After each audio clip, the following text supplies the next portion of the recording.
Take a walk with a dog whose deer encounter nearly took her dear life.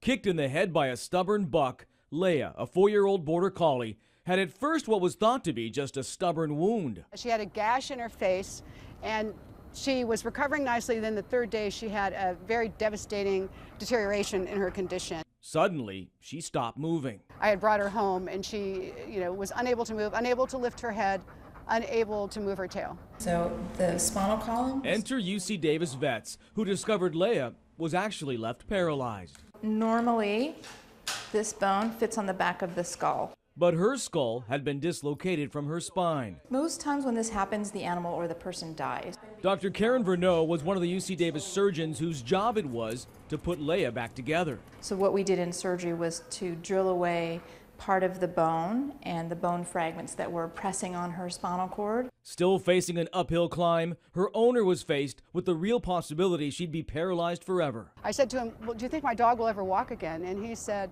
"If your dog walks again, it will be the biggest feat of my residency," which was not a comforting statement. What is comforting? These images after surgery.